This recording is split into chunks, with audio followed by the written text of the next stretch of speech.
Okay, welcome. This video is going to focus on the concept of continuity, which is an important concept, especially in calculus.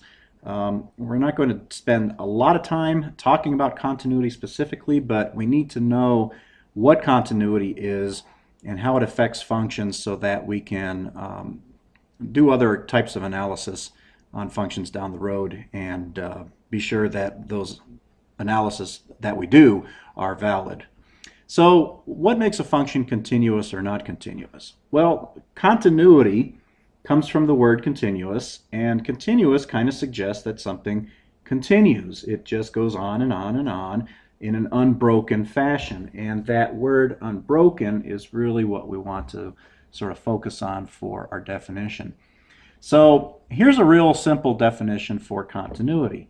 If I can trace along my function with a pencil or pen without lifting it, I make this ongoing continuous pathway here, then I have a continuous function. Well, notice what happens when I get here. I've got this hole in the graph. And a hole in the graph is basically a point where that function is not defined to be that value.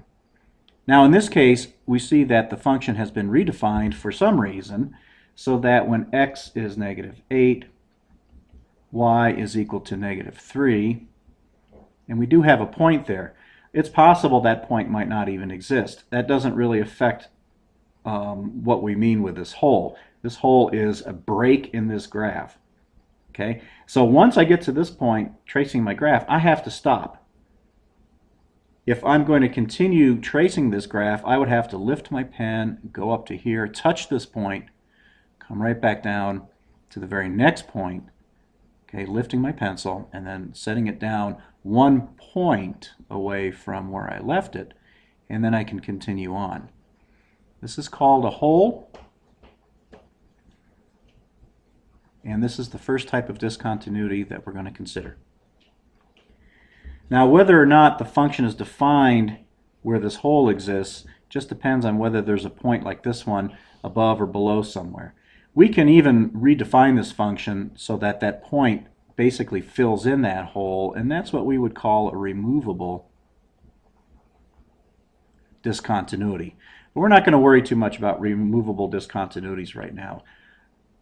So let's go ahead and we'll continue on, and now we have this continuous section of the function, continuous interval of the function. We're going to move right along. We come right up to this point at x equals -2, and we know that that point is included, but we can't go any further than -2 because this portion of the function has stopped.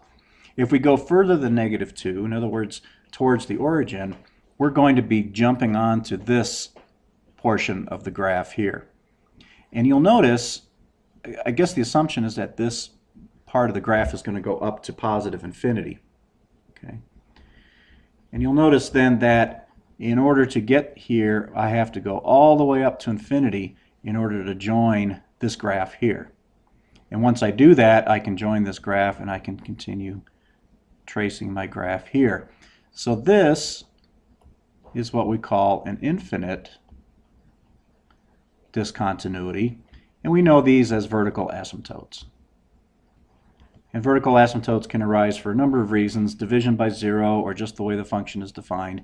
But a vertical asymptote is basically a point in the graph where the function goes off towards positive or perhaps negative infinity.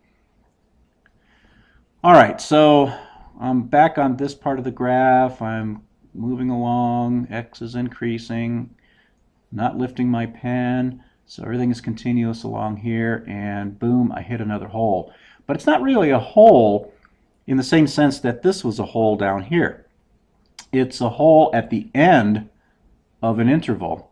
And the reason that's an important distinction is because in order to continue along my function, now what I have to do is jump from here to here. Okay, it's not really a jump to infinity like it was here. It's not a jump up to a single point and back. It's actually a jump to a whole different value, and I'm going to continue from that point. So my function is not defined at x equals 6 to be positive 2, but rather at x equals 6 to be positive 5. So I'm going to have to jump to this point, and now once again I can continue along on my merry way. This is what we call a jump discontinuity. So the infinite discontinuity was the second type, jump discontinuity is the third. So these are the three types of discontinuities that you need to be familiar with. If you run across a single point on the graph that's not defined, you have a hole. That's your first type of discontinuity. Okay. If you end up having to make a jump to positive or negative infinity, then you have what's called an infinite discontinuity. And again, that's going to be pretty much the same as a vertical asymptote. And finally, if you get to where the function does continue on, it doesn't go to positive or negative infinity, but you have to change values suddenly in order to continue, that's called a jump discontinuity.